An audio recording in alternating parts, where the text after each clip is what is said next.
Assalamualaikum warahmatullahi wabarakatuh. Perkenalkan, nama saya Muhammad Rifki Rizkullah, NRP 011119000028. Di sini saya akan menjelaskan jawaban UAS Medan Elektromagnetik satu saya. Kita mulai dari soal yang pertama. Di sini ada vektor B atau vektor induksi magnetik. Kita diminta mencari nilai A-nya, lalu menghitung jumlah arus yang memotong segi 4 pada bidang XY. Nah, di sini bisa dilihat bahwa medan vektor induksi magnetik itu kan berupa solenoid.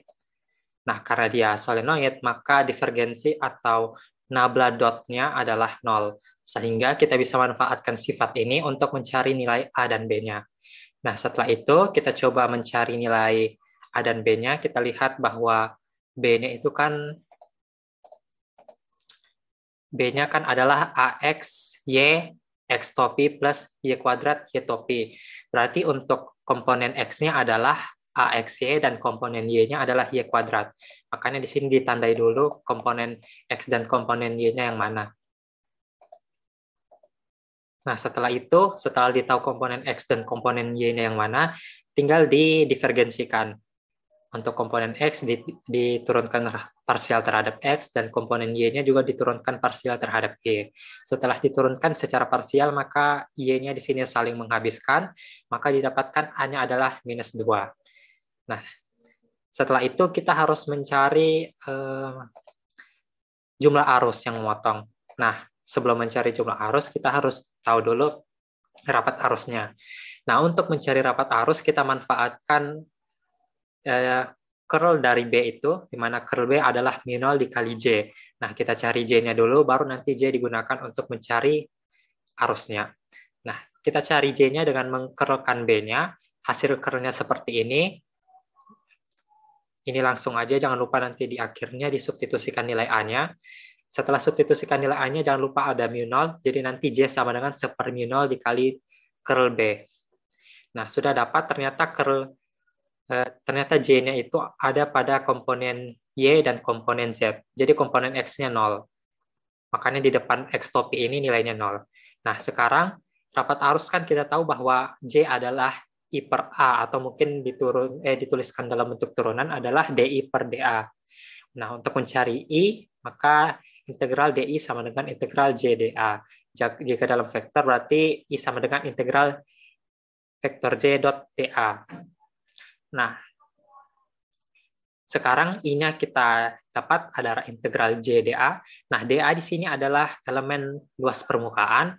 Nah, kita lihat pada soal diminta adalah luas permukaan pada bidang XY, maka nanti arusnya akan memotong bidang XY itu. Oleh karena itu, arus yang dipakai nanti rapat arusnya hanya pada sumbu Z, di mana pada sumbu Z jelas untuk memotong bidang XY yang dibutuhkan adalah sumbu Z. Nah, misalkan seperti ini adalah Y, ini adalah X, dan ini adalah Z. Bidangnya kan X, Y, berarti yang ini. Nah, berarti kalau mau lewat ke sana, kita harus bergerak sepanjang sumbu Z. Nah, makanya nanti yang digunakan dalam integral JDA ini hanyalah komponen Z-nya saja. Sedangkan DA-nya diubah menjadi DX DY. Habis itu tinggal diintegralkan integral J dot DA. Jangan lupa masukkan ada mu0-nya. Dan J tadi yang dipakai adalah hanya komponen Z-nya, yaitu 2X.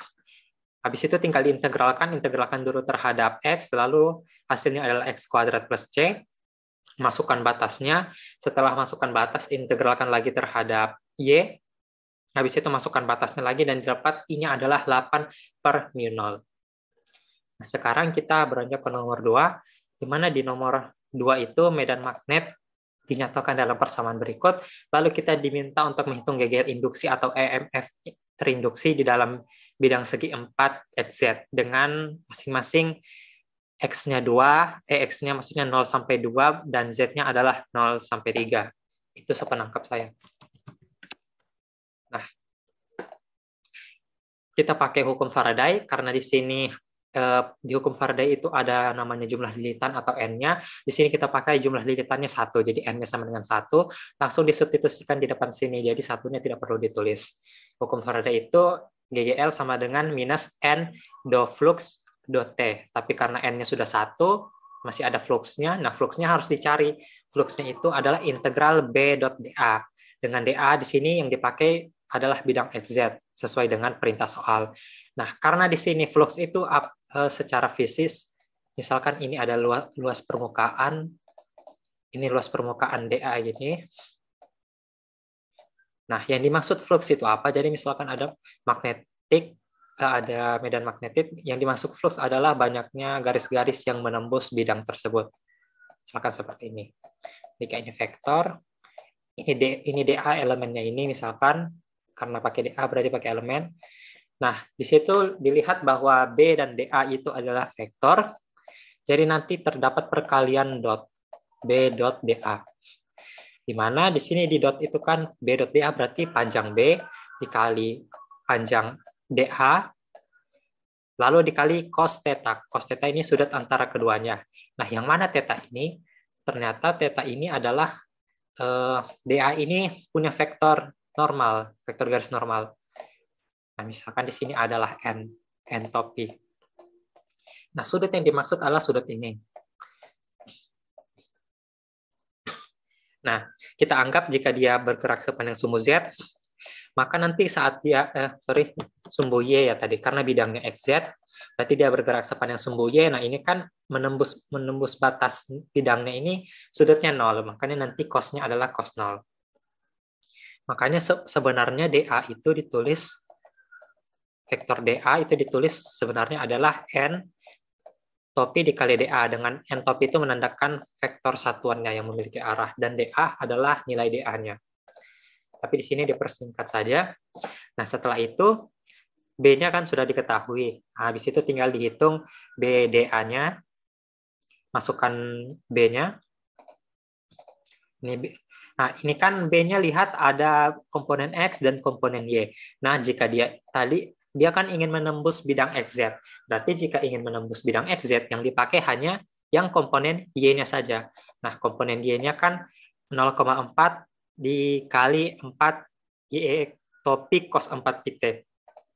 Nah, makanya di sini adalah 1,6 cos 4 pt, lalu dA-nya adalah dx, dz. Oh, sorry, ini salah, ini harusnya dz. Karena di sini integralnya dari batas Z0 sampai Z3, dan di sini ada dy, ini seharusnya salah, ini harusnya dz. Nah, ini keliru ya. dy-nya harusnya ditulis dz. Oke, anggap. Habis itu integralkan saja seperti nomor sebelumnya. Ini integral lipat, jadi integralkan terhadap X baru terhadap Y.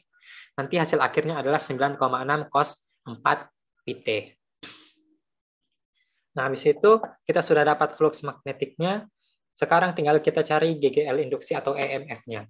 Nah, tinggal diturunkan terhadap T, flux magnetiknya tadi, dan didapatkan hasilnya adalah 38,4 pi sin 4 pt, dengan GGL induksinya ini adalah fungsi waktu.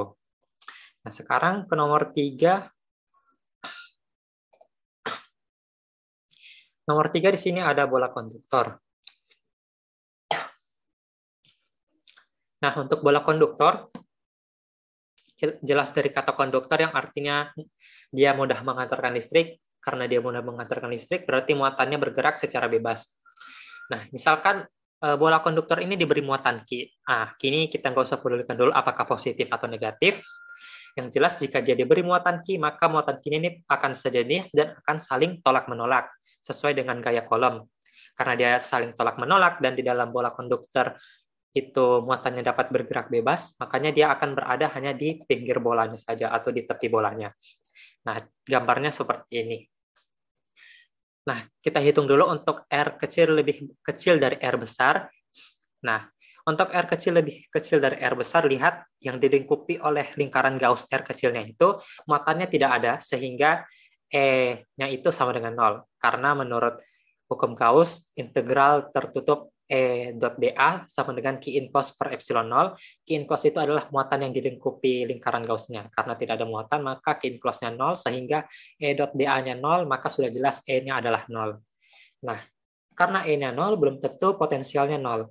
Nah, jadi potensial itu adalah integral pakai minus dari hingga sampai ke R, sampai ke lingkaran Gauss-nya, E dot dr. Nah, di sini kita harus rompak integralnya. karena di sini ada R besar juga, maka integralnya diubah dari batas tahingga ke R besar, lalu ditambah dengan R besar ke R kecil. Nah, dalam kasus ini, yang 0 itu ternyata adalah yang E2-nya, atau yang dari tepi bolanya ke lingkaran Gauss-nya. Nah, sedangkan untuk dari tahingga ke R besar itu tidak 0. Nah, sekarang kita hitung dulu S1 atau dari tahingga ke R besarnya, pakai integral tertutup S1 dA sama dengan Q cos epsilon 0. Nah, lihat Q close-nya di sini ada karena dia tadi dari tahingga ke R besar, berarti lingkaran Gauss-nya ada melingkupi muatan ini. Dalam kasus ini, muatan yang dilingkupi adalah Q atau seluruhnya. Sehingga tinggal integralkan saja, dA-nya adalah 4πr kuadrat, dan setelah diintegralkan, ia jadinya 4πr kuadrat, lalu tinggal diubah S1 sama dengan 1/4π epsilon 0 Q per R kuadrat. Nah, dapat E-nya, sekarang yang kita cari adalah V-nya.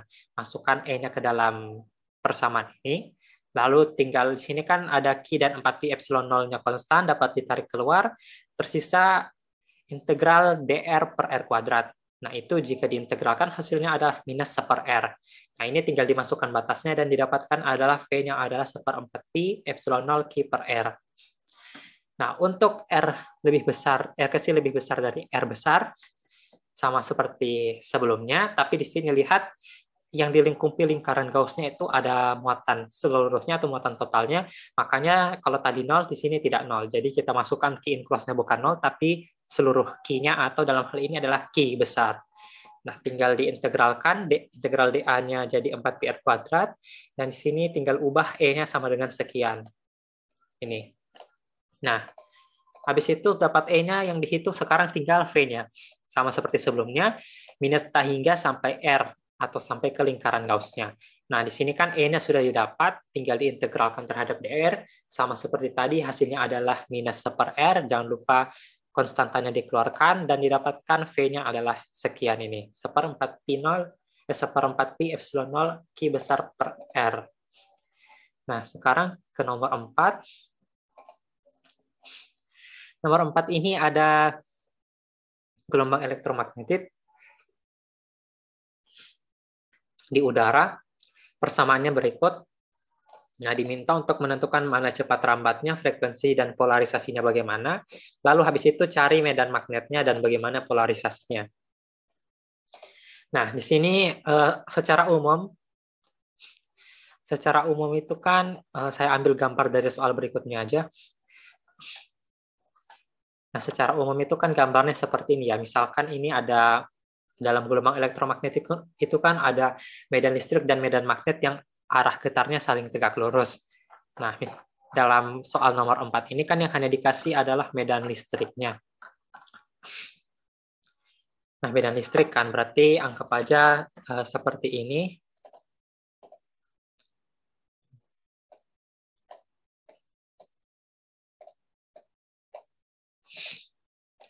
Seperti ini medan listriknya. Nah, ini adalah vektor medan listriknya. Nah, vektor medan listrik ini tidak harus hanya sepanjang sumbu Y, tidak harus hanya sepanjang sumbu X, tapi bisa saja dia bisa berada di tengah-tengah sini. Misalkan ini kalau diproyeksikan dia di sini gitu. Nah, karena dia tidak serta-merta berada pada sumbu Y dan sumbu X, maka pasti vektornya ini punya komponen X dan komponen Y.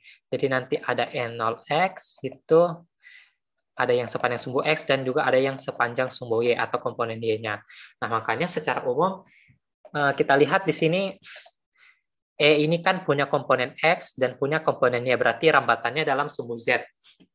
Nah, secara umum persamaannya itu ditulis seperti berikut ini, di mana untuk sumbu X ada N0X, di mana N0X itu adalah amplitudo komponen X-nya, dan N0Y adalah amplitudo komponen Y-nya, kemudian ada omega T, omega adalah kecepatan sudutnya, terus di situ ada plus minus KZ, di mana K ini adalah 2pi per lambda, dan Z sini adalah kalau misalkan kemarin di materi gelombang kita pakainya Kx, karena di sini merambat sepanjang sumbu Z, makanya pakainya Kz, lalu ada beda fasenya, yaitu V1 dan V2.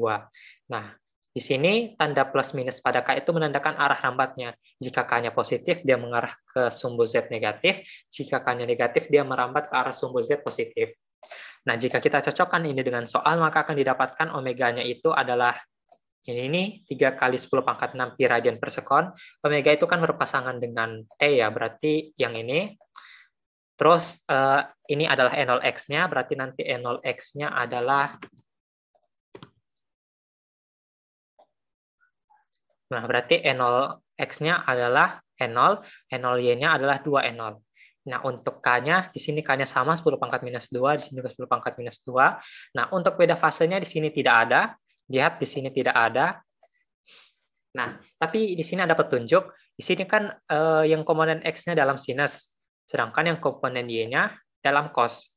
Nah, ini semuanya harus dicocokkan. Jadi kalau dalam sinus, juga komponen lainnya harus dalam sinus. Jadi kalau dalam cos juga harus dalam cos. Nah, kita tahu bahwa sin dan cos itu beda fasenya adalah 2pi/2 maksudnya. Nah, artinya 90 derajat. Maka sudah jelas selisih fase antara komponen X dan komponen Y-nya itu adalah pi/2 atau 90 derajat. Nah, untuk polarisasinya, jika amplitudo komponen X dan komponen Y-nya tidak sama, lalu beda fasenya bukan kelipatan 0 atau pi, maaf di sini ada kesalahan, harusnya ini pi, ini lupa di tip X atau dicoret, mohon maaf Pak. Nah, karena beda fasenya bukan kelipatan 0 atau 2 atau pi dan amplitudonya berbeda, maka nanti bentuk polarisasinya adalah polarisasi elips. Nah, untuk bentuk polarisasi lain mungkin akan dibahas di nomor selanjutnya. Sekarang kita pindah ke 4B. 4B kan disuruh menentukan persamaan medan magnet. Kita di sini punya medan listrik. Nah, ingat kembali hukum Maxwell bahwa curl E sama dengan minus do B dot T. Nah, jadi untuk mencari B-nya, kita harus curlkan dulu E-nya. Nah, di sini E-nya kita sajikan dalam matriks. Ini komponen X-nya, ini komponen Y-nya, dan komponen Z-nya 0. Habis itu kita curlkan. Di sini saya skip saja karena penjelasan tentang curl sudah dijelaskan di nomor sebelumnya, metodenya sama. Setelah didapatkan nilai curlnya, ini yang curlnya. Nah, diintegralkan terhadap dt. Jadi dt-nya dipindah ke sana, minusnya juga, lalu diintegralkan untuk mencari b-nya. Setelah diintegralkan terhadap t, nanti hasil integralnya seperti ini. Jangan lupa nanti batasnya dari 0 sampai t supaya konstanta di sininya hilang. Habis itu setelah dapat vektor b-nya, ini kan ada komponen x dan komponen y. Nah, berarti sudah jelas bahwa arah rambat B-nya itu sama dengan arah rambat E-nya. Ini sudah persis atau sama dengan teori yang dikemukakan oleh Maxwell bahwa gelombang elektromagnetik itu terdiri atas medan listrik dan medan magnet yang arah rambatnya sama, tetapi arah getarnya saling tegak lurus. Nah, ini sudah jelas. Nah, habis itu lihat di sini B0X-nya adalah yang di depan ini, yang depan komponen X, lalu B0Y-nya yang ini. Nah, untuk omeganya juga masih sama. Ini yang berpasangan dengan T. Nah, makanya di sini simpulkan B0X-nya sekian, B0Y-nya sekian. Nah, lihat di sini dalam persamaan cos dan sini juga dalam persamaan sinus. Sama seperti tadi, sinus dan cos itu beda fasenya adalah pi/2. Karena amplitudenya berbeda, beda fasenya bukan kelipatan 0 atau pi, maka polarisasinya adalah elips. Sama seperti tadi. Nah, ini untuk penjelasan tambahan tentang beda fase. Misalkan di sini adalah grafik sinus, lalu misalkan kita mau buat grafik cos, maka sama saja grafik sinus ini digeser. Nah, gesernya sejauh apa? Sejauh pi/2. Sekarang lanjut ke nomor 5. Menjelaskan persamaan Maxwell dan turunkan. Lalu ada gelombang merambat pada sumbu X, bagaimana dengan polarisasi gelombang listrik? Nah, di sini hukum Maxwell itu kan ada 4. Setahu saya ada yang 2-nya dari hukum Gauss untuk medan listrik dan medan magnet, lalu yang 1 dari hukum Faraday dan yang 1 dari hukum Ampere. Nah, saya mulai dari hukum Maxwell, hukum Gauss dari hukum Maxwell yang berdasarkan hukum Gauss medan listrik. Nah, di sini kan ada hukum Gauss, integral E.dA sama dengan Q enclosed per epsilon 0. Q enclosed ini kan adalah muatan dilingkupi. Muatan dilingkupi berarti rho dikali V. Atau kalau volumenya mau ambil elemen, berarti rho dikali integral dV. Sekarang key enclosed-nya disubstitusikan oleh rho dV. Setelah itu, kita punya teorema divergensi menjelaskan bahwa integral tertutup harus ada kata kunci tertutup. EdA sama dengan integral divergensi E dikali dV. Nah, oleh karena itu, yang ruas kirinya kita ganti menjadi ini. Lalu, divergensi E-nya dapat ditarik keluar, tersisa integral dV. Lalu integral dV-nya saling menghabiskan, tersisa divergensi E sama dengan rho per epsilon 0. Nah, sekarang hukum Maxwell yang kedua. Hukum Maxwell yang kedua ini sebenarnya bisa diterapkan dari dua cara. Yang pertama dari hukum Biot-Savart atau hukum Gauss. Tapi di sini saya menjelaskan melalui hukum Gauss karena waktu yang mepet.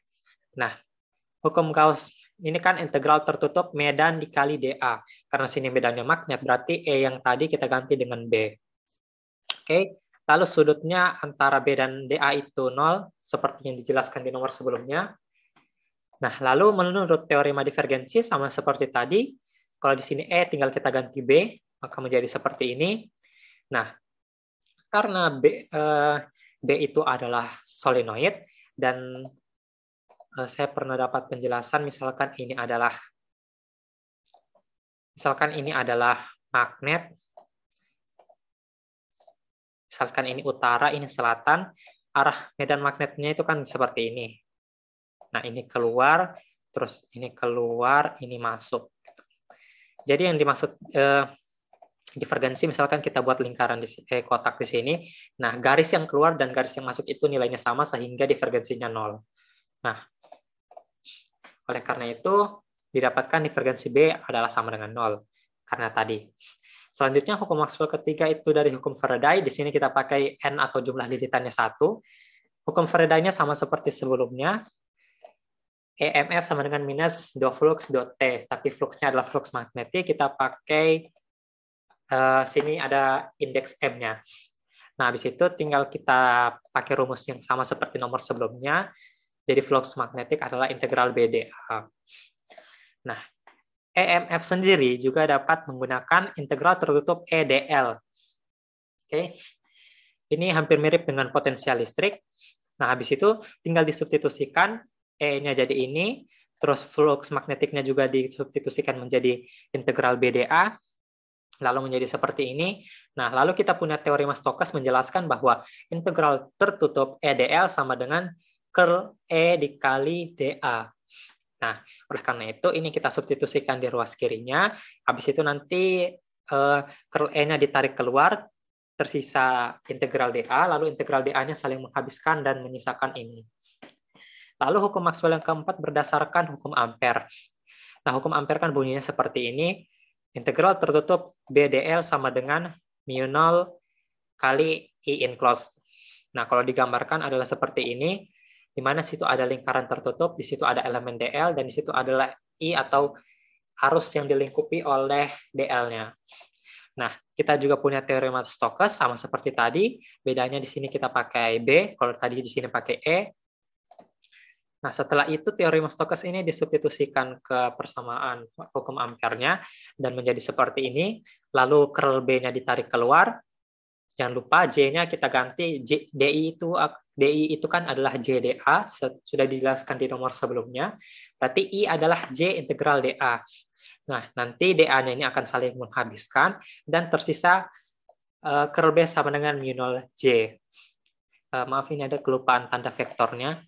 Nah, ternyata hal ini hanya berlaku jika J-nya itu konstan atau rapat arusnya konstan. Bisa dilihat di sini kan integralnya sebenarnya kan J-nya di dalam ya. Integral JdA bukan di luar. Nah, karena di sini anggapan J-nya adalah konstan, maka J-nya bisa kita tarik keluar. Nah, ternyata di sini ini tidak berlaku universal, makanya diperlukan koreksi. Sehingga Maxwell mengoreksinya melalui persamaan kontinuitas. Nah, persamaan kontinuitas itu diberikan seperti ini. Divergensi J atau rapat arus sama dengan mi do rho do T.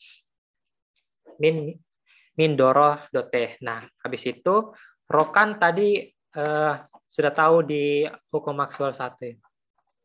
Ini mana ya?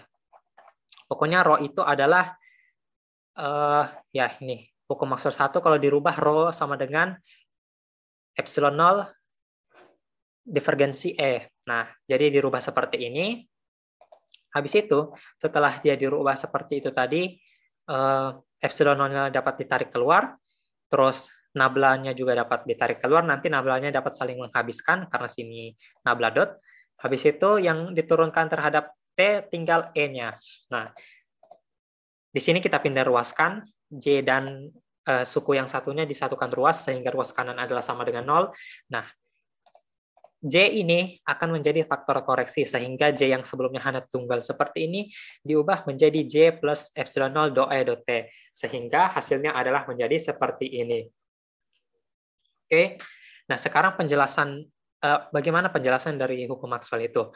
Untuk hukum Maxwell yang pertama tadi, nah di sini kita lihat bahwa medan listrik itu dipengaruhi oleh rapat muatannya. Nah, untuk hukum Maxwell kedua, kita dapatkan divergensi B sama dengan 0, artinya tidak ada monopol magnetik. Berbeda dengan listrik yang dapat ada monopol listrik. Nah, kalau magnetik tidak punya monopol magnetik. Nah, perubahan medan listrik itu menghasilkan, perubahan medan magnet menghasilkan medan listrik, bisa dilihat di sini do B do T akan menghasilkan divergensi curl E maksudnya.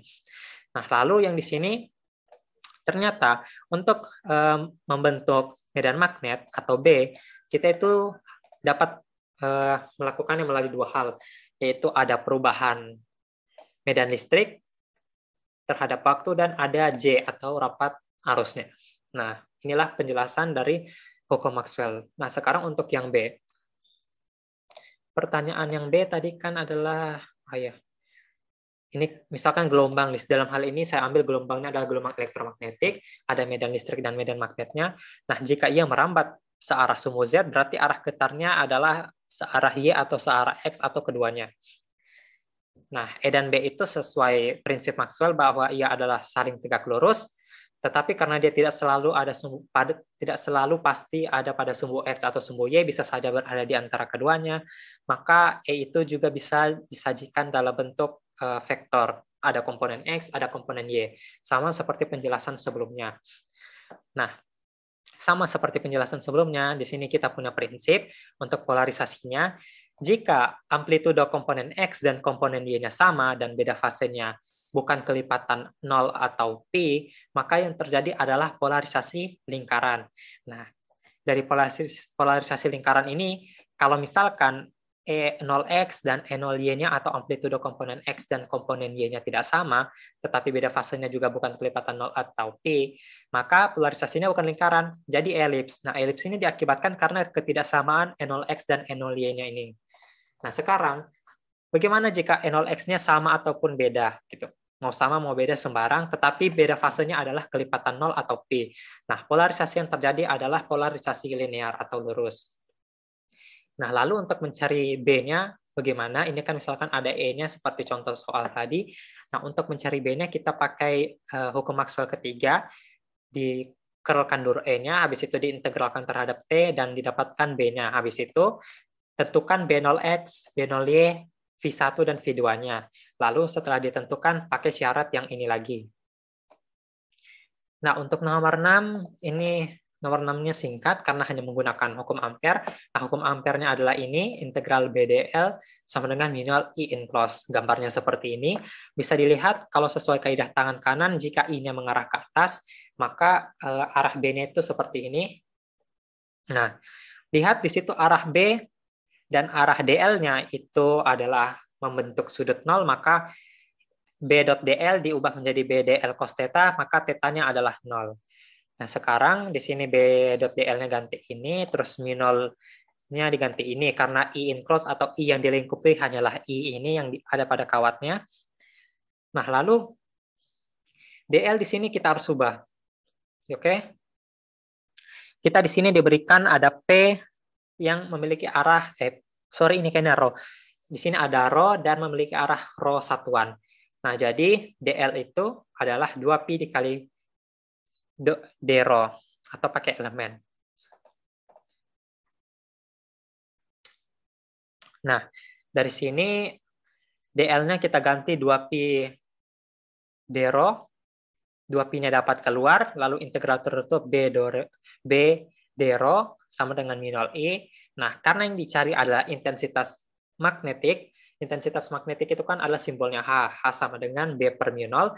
Maka nanti mu nolnya pindah ke bawah, terus ini akan menjadi H, dan di sini 2pi pindah ke bawah sini jadi 1/2pi, dan jangan lupa integral d rho-nya adalah menjadi rho. Jadi H sama dengan I per 2pi rho.